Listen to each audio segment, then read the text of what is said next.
Juwan Gary baseline drive. Now Buchtel. Dangerous. Cox intercepted it. Here goes Braden Smith to first, and first gets fouled by Raleigh Wooster. Now that's the way to run a fast break. That's a lost art in the game of college basketball. 3-on-2 fast break, get to the rim. Caleb first gets a little bump from Wooster, but watch Braden Smith set up his teammate beautifully. No look, right in stride. And if Caleb doesn't get pushed, that's a dunk. He was pleading with DJ Carsonson. Did this ball hit? I think the foot of Smith coming back down. Let's see. Yep.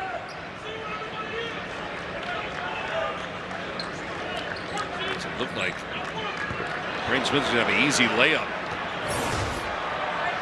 Foul on Harris with this dish. I think late in the clock, so many players use it as a license just to get one up, but instead it's almost as if he's picking up and absorbing some of Braden Smith's ability in the pick and roll. The floaters, or he gets it and then makes a pass.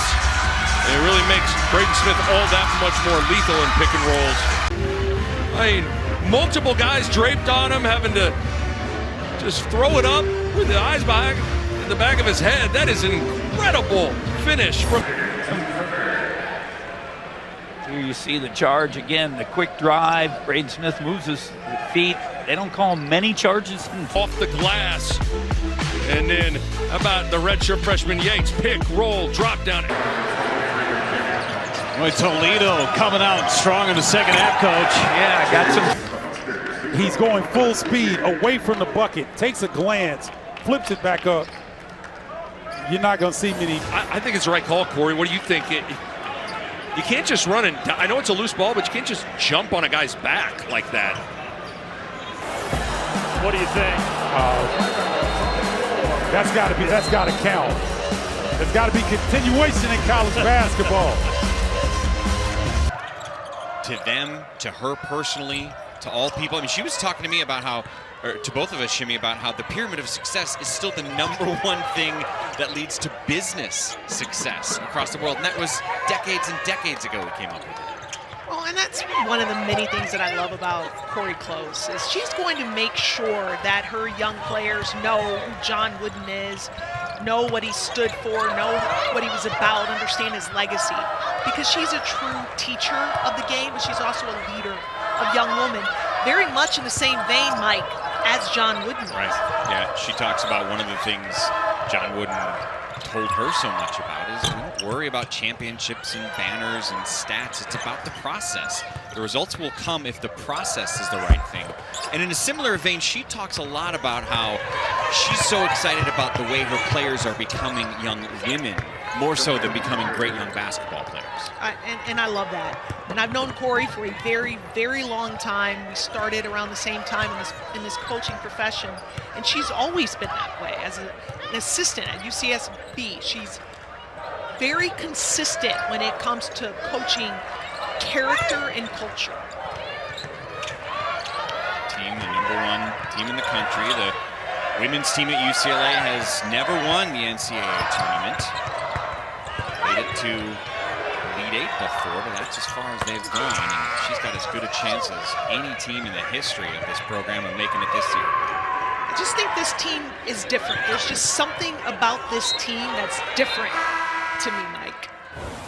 Again, there's a look at a early picture of Corey Close and John Wooden. She would visit his home office all the time. It was basically every other Tuesday for years when she was a UCLA assistant coach. And she had to go to different places. She spent a long time at Florida State.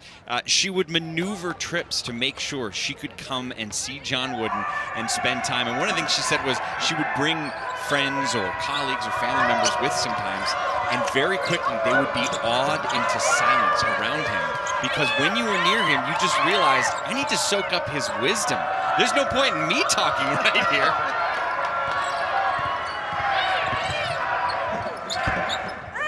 Shot is offline, and Boilermakers have it. One last thing on Wooden and Close. He never got to see her be the UCLA head coach. He died 1 year before she officially took over the program. She's now in her 14th year in charge of it. Boilermakers Tigers up to 19 points as sophomore McKenna Layden hits the shot. See, Purdue's in the zone. We knew that was probably going to happen. Purdue's played quite a bit of zone throughout the season, and UCLA was very much prepared for it, but you wouldn't know it from these last couple possessions. Sophie Swanson can't finish at the other end. It'll stay with Purdue. And that was one of the questions that I had, because I think, like I said, we all knew that Purdue was going to pull a zone out against this UCLA offense. And it's not that UCLA has struggled in the past against zone. They've seen it quite a bit. But I wanted to see how they would be able to handle it. You see UCLA goes into a zone of their own against Purdue. Collier with a mid-range. Rebound falls down to Kendall Dudley. And that's a little surprising to me. Purdue, UCLA's played a little bit of zone this year, not a whole lot. And to me, that's kind of a sign of Coach Close. She's got a 20-point lead, so now let's try and work on some different things. Elbow shot off the rim. Comes Collier. Swanson. And that will stay here as it is off the foot of Dudley.